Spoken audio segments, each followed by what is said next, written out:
많은 분들이 마야 블렌더 같은 DCC 툴과 언리얼 엔진을 연동해 영상을 만드는 법에 관심이 많으신 것 같습니다. 언리얼 엔진에서도 카메라나 캐릭터 애니메이션을 할 수 있습니다. 그게 DCC 툴에서 하는 것만큼 쉽지는 않습니다. 그래서 많은 분들이 모델링, 리깅과 애니메이션 등 대부분 마야나 블렌더 같은 DCC 툴에서 완성을 하고 언리얼 엔진에서 라이팅, 렌더링, 배경을 완성시켜 빠르게 렌더링을 하고자 하실 거예요. 저 역시 대부분의 샷은 마야에서 완성시키고 언리얼 엔진으로 익스포트해서 완성을 시킵니다. 아마 언리얼 엔진으로 영상을 만드는 다른 스튜디오들도 많이들 이 방법을 쓰는 걸 봤습니다. 그래서 오늘은 마야에서 카메라 애니메이션을 언리얼 엔진으로 가져와 어떻게 렌더링을 하는지 기초적인 부분을 소개해 드리려고 합니다. 이 영상을 보시면 짧은 영상이지만 그 연동 과정에 대해 대략 알아가실 수 있을 겁니다. 시작하기에 앞서 에디트 플러그인을 들어가셔서 HDR 백드롭이 활성화되어 있는지 확인해 주시고 안 되어 있으면 활성화해 주세요. 마찬가지로 무비 렌더 큐도 활성화해 주세요. 검색에 렌더 큐라고 치니 나오네요. 지난 시간에 어도비 크리에이티브 클라우드에서 모델링을 가져오고 서브스턴스 페인터에서 텍스처를 만들고 언리얼 엔진으로 텍스처를 가져왔습니다. 이제 파일에서 뉴 레벨을 해서 레벨을 하나 만들어 주세요. 자, 아무것도 없는 까만 레벨입니다. 여기 파일 세이브 해주시고 제가 이제 닫겠습니다. 던져주시고 혹시 여기 로케이션을 리셋 한번 시켜주세요. 조명을 일단 임의로 하나 설치해 주시고 밴드 보시면 이렇게 창문에서 약간의 빛이 나오는 걸 확인하실 수 있어요. 이렇게 네.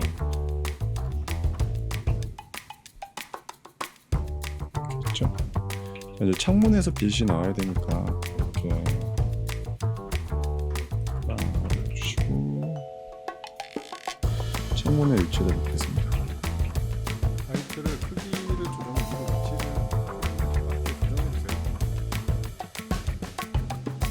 앵글을 좁혀주겠습니다. 그래도 복사해서 좀 그 라이트가 좀 까맣기도 하고 좀 안 예쁜 것 같아요. 그래서 HDRI 이미지를 한번 써볼 텐데요. 체크가 되어 있어야 됩니다.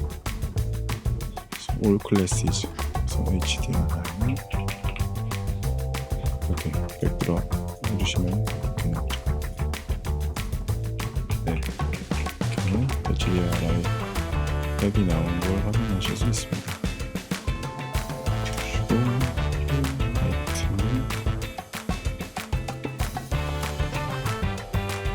방이 아직 너무 어두운 것 같아서 렉탱글 라이트를 하나 만들어서 전체 방을 비춰줘 보도록 하겠습니다. 그 다음에 폴리헤븐 사이트에 들어가셔서 본인이 원하는 HDRI 이미지를 찾으셔서 다운로드 받아주시면 됩니다. 다운로드 받으실 때 옵션은 EXR이 아닌 HDR로 해서 받아주시면 됩니다. 다운로드 받은 HDR 이미지를 언리얼로 드래그 앤 드랍으로 임포트 해줍니다. 더블 클릭해서 옵션을 만져주겠습니다. 맥시멈 텍스처 사이즈를 4096으로 설정해 주시고요. 립젠 세팅을 노 민맵으로 해주세요.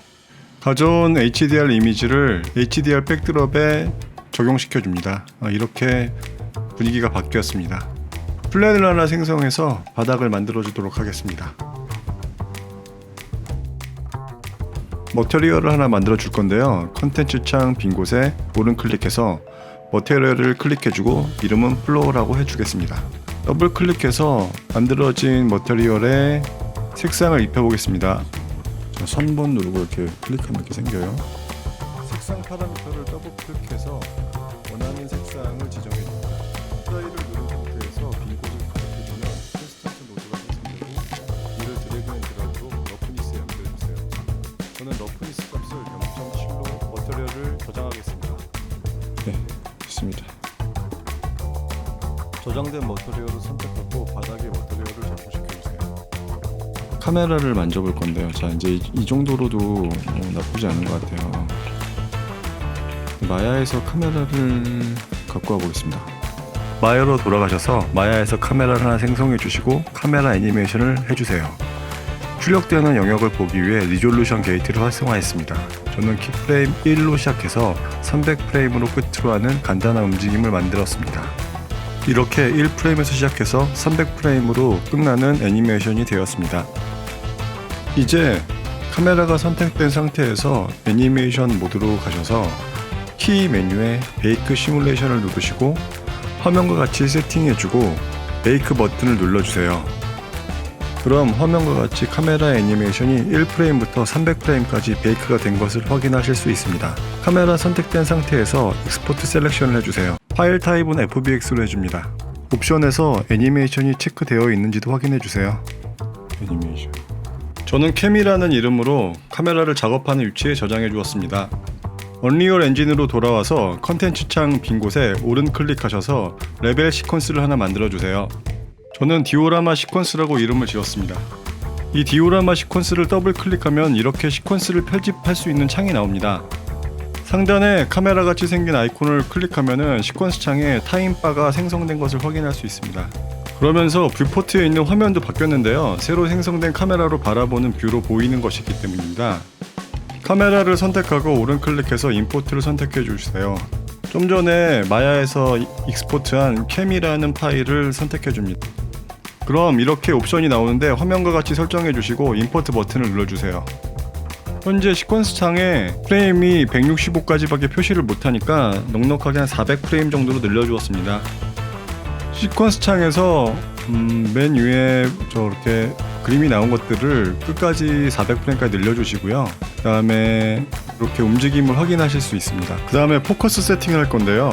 마야에서 포커스 거리에 대한 값이 들어와서 지금 뷰포트 상에 카메라 초점이 안 맞아요. 매뉴얼 포커스 디스턴스 들어온 키들을 전부 드래그해서 선택한 후에 딜리트 키를 눌러 지워주겠습니다. 시퀀스에 시네 카메라 액터 선택 후 디테일 창에서 포커스를 트래킹으로 선택하니 포커스가 맞았네요. 시작부터 끝까지 포커스가 다 맞는 것을 이제 확인했습니다. 포커스 모드를 상황에 따라 다르게 해야 될 때가 많은데 오늘 이 부분은 넘어가겠습니다. 그리고 필름백을 16대9 DSLR로 해줘야 마야의 카메라 화각이 일치하게 됩니다. 이 부분 매우 중요합니다. 이제 렌더링을 하기 위해서 시퀀스 창에서 무비 렌더 큐 아이콘을 눌러주세요. 세팅에 언세이브드 컴피그를 누르면 세팅이 나오는데 아웃풋에서 출력될 위치를 지정해 주었습니다. 파일 네임은 디오라마 버전 001로 이름 지어졌습니다. 다 해줬다면 억셉트를 눌러주세요. 그리고 시퀀스를 저장해 줍니다. 이렇게 무비 렌더 큐에서 렌더 버튼을 누르면은 이렇게 메시지가 뜨는데요. 저장을 안 해서 그런 겁니다. 파일 세이브 올 해주시고 렌더 큐를 껐다 다시 켜주고 렌더를 하면 됩니다. 간단하게 마야에서 카메라를 애니메이션을 잡고 언리얼로 그 카메라를 가져와서 적용시킨 후 렌더까지 간단하게 해봤습니다.